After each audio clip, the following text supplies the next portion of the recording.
everyone, it's Shel C from PaperOcotilloStudio, and today I'm sharing with you day 12 of my 100 Days Project 2021, which I picked mixed media collage, small pieces, and I've been doing them on various pieces of canvas board and wrapped canvas. This is a 5x7 canvas board. Probably most of them will be on this because I bought a classroom pack of 72 of these little 5x7 flat canvases to do this project because I didn't have anywhere near 100 and I was going to need 100. So I probably have had 20 different size, small size ones, and I added the 72, and that's probably almost enough. I haven't really counted, but mixed media collage, that's what I'm doing. So I'm using collage in combination with other products like acrylic paint, pens, watercolor, just, whatever strikes my fancy on that day, and I will be doing 100 of them. There won't be a video for all 100 of them. Some of them I film, some of them I don't. This isn't about making videos. This is about getting myself in a place of being able to do daily practice and being happy and excited to do art every day. And this has been a struggle for me in the past year. I've just really been kind of burnt out and upset with how the world is, and really struggling with getting into the studio and doing art. And I think a part of that has been that having a YouTube channel and feeling like I need to constantly produce a video, that I'm constantly behind, that my numbers are changing, these all these pressures of trying to do good for everyone has made me a little bit resentful, just, God, I have to do art instead of, oh, I want to do art. So I am doing the 100 Day Project with the idea of getting into a fun practice of doing different things every day in my studio without pressure. So that's the reason that I'm not filming them all. I'm not going to make videos out of them all. However, you will see all of them on Instagram if you follow me on Instagram at PaperOcotilloStudio. I'm posting them daily over there. So this one, I decided to add into my background collage some fabric, and a viewer sent me what she calls fabric salad, was just a bunch of little scraps of fabric, and I picked some that went along with my color scheme for today, which was purple, yellow, pink, and brown. And a couple of the pieces that of background paper that I'm using are actually not paper. They are Tyvek. Tyvek is what they make priority mailing envelopes out of, those ones that are hard to tear. You can't tear Tyvek, you can only cut it. And the piece with the white background and the purple flower and pink flowers, that one is Tyvek. And then the one with the brown background and flowers is also Tyvek. And somebody sent me those scraps in Happy Mail at some point, and I found them in my stash, and I decided that they went well together and that that would be kind of my basis. And then I picked up some other painty papers and different papers that I felt would go along with those two pieces of paper, or Tyvek. Also, of course, the fabric, and I picked a yellow fabric and some pink fabric and a fabric with some flowers on it.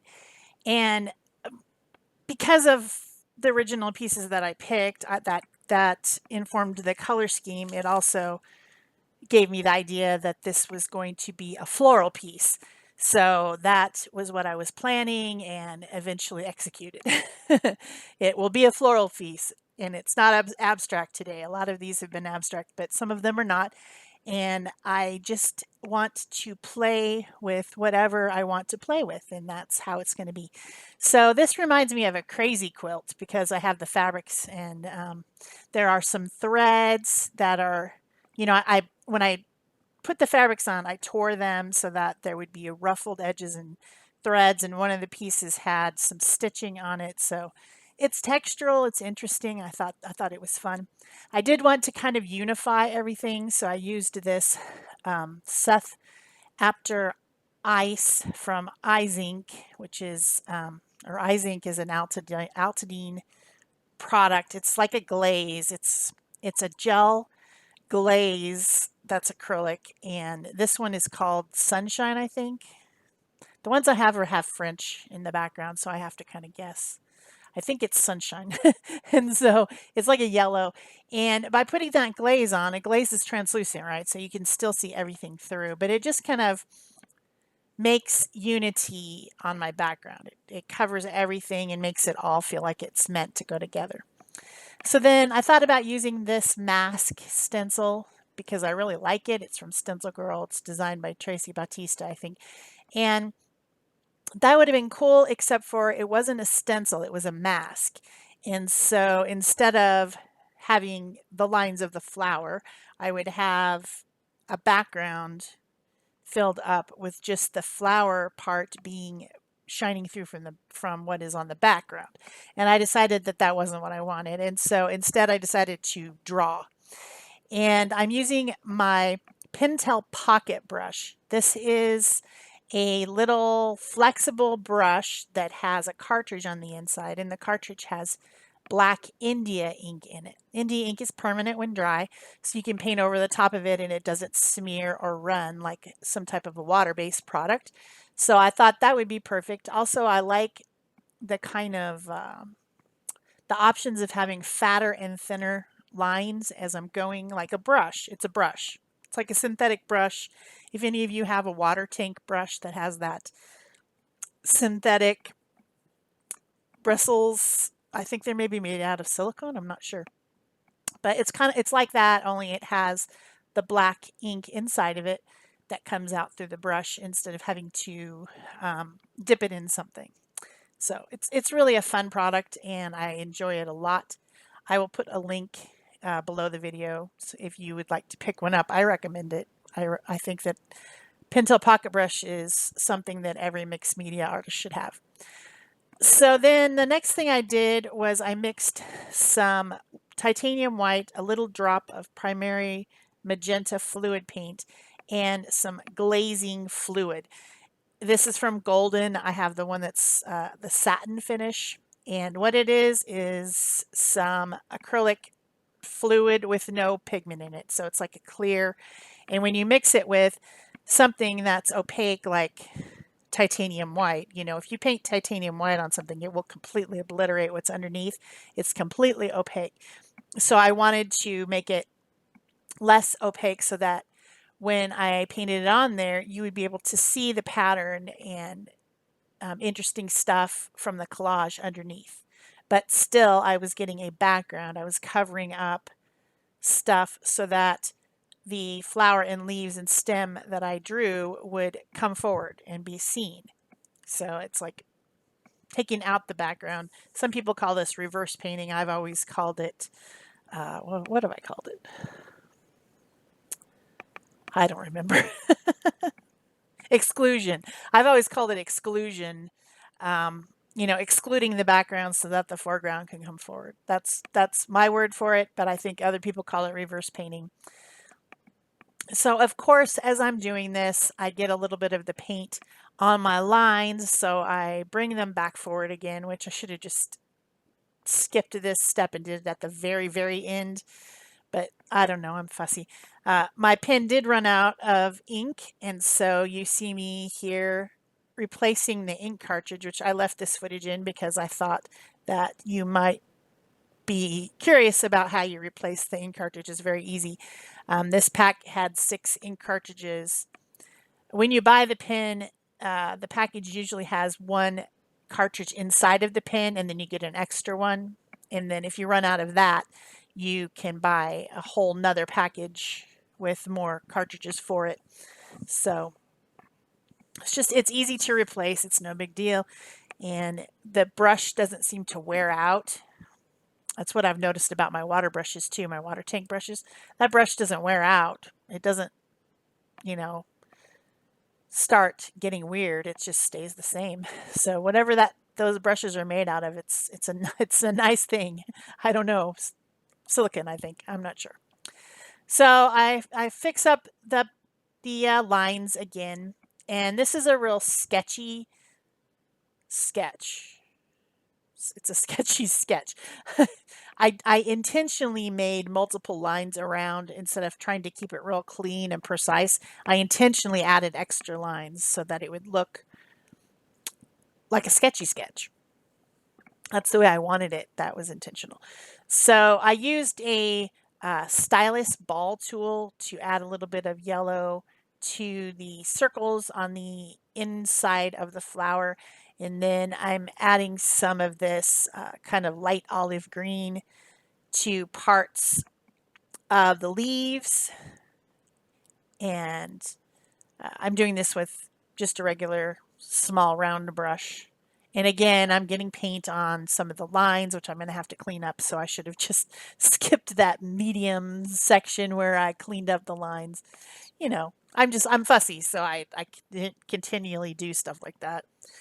Then I added some lavender, light purple acrylic paint around in some areas as well, just kind of fancying up the drawing, but not completely painting out the background because I wanted the background to show through. It makes it interesting. And it's a collage background, and this is mixed media collage. So yeah. So then I just left this in so you see I don't waste paint. This will be today's canvas that I work on with these same colors that I've already used on yesterday's, but it'll come out completely different. I'm just using a little credit card or hotel key card to just kind of scrape the paint onto this canvas, and it will dry. Has already dried overnight because it's morning the next day. And I will work on this today, and I'll either have video or there'll be a picture on Instagram. I'm not sure which because I haven't even, it's only 8:30 in the morning. I haven't decided what I'm doing yet today, except for editing this video and getting it up. So then I went and picked some greens and purples out of my scraps there that are just sitting on my desk.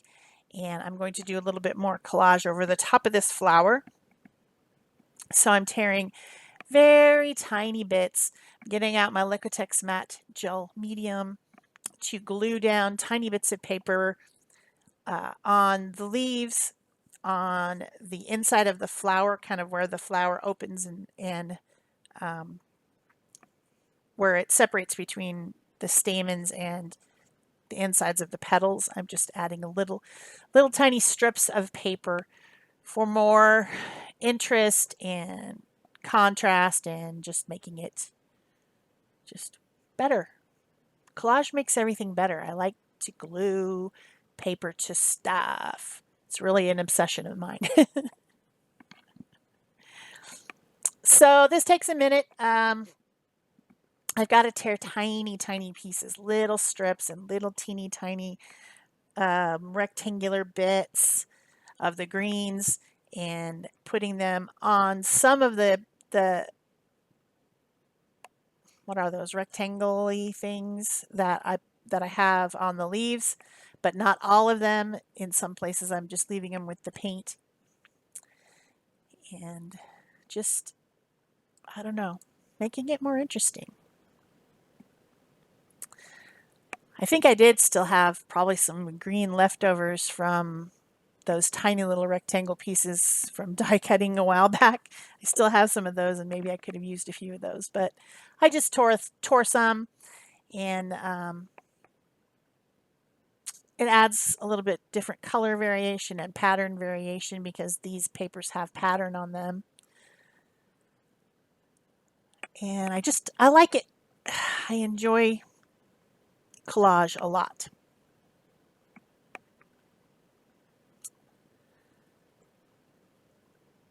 I think I'm about done with that. I hope you guys are enjoying this video, and I hope that you give me a thumbs up and leave me a comment or a question down below, that you subscribe to my channel, turn on your notification bell so you know when a fresh new video comes out, and that you pin this to your Pinterest board on Mixed Media Collage, or that you share it with your friends who might be interested in this project. All those things help the YouTube mystical magical algorithm recommend my channel to other people who might be interested in the same things that you are, and that helps my channel grow, which helps me feel more interested in making more videos, and that's how YouTube works. If you guys don't know, that's how YouTube works. The only way my channel gets found is if it's recommended or searched by someone who's interested in things. So yeah, that's how it works. I used a little strip stencil from Stencil Girl to add some round polka dots, I guess, here and there with some white acrylic paint to the background. And then now I'm fixing up the lines again because I, of course, got paint on them, or even got a little bit of collage on some of them. So I'm touching them up again with my Pentel Pocket Brush Pen. And then after that, I will be adding some more detail with Posca pens. Posca pens are an acrylic paint pen made by Uni Company, and they come in different nibs and different colors. Such a useful type of pen for mixed media artists because an acrylic paint pen will write over just about anything. And the ones that I use the most are the fine tip, not the extra fine tip, because that's got a metal barrel, and I just don't like them as much. The fine tip, and I use the white and black all the time. I buy them in packs of multiples because I use them so much. But I also used kind of a lavender color to put some circles around those polka dots, and I used a yellowy color to add a little bit brighter yellow to the center of my flower. And then my final thing is going to be adding sketchy white. That's the last thing I do on a lot of my projects. It's kind of a white highlight and really loose and sketchy, not precise, just quick. You can see how quick I'm moving, even though this, of course, is sped up. I am moving quickly during this part. And I also use my Posca pens to add splatters because you can just flick them and the acrylic paint comes out in splatters. So that is it for day 12 of my 100-day project. This was fun. I hope you enjoyed it. Thanks. Bye-bye.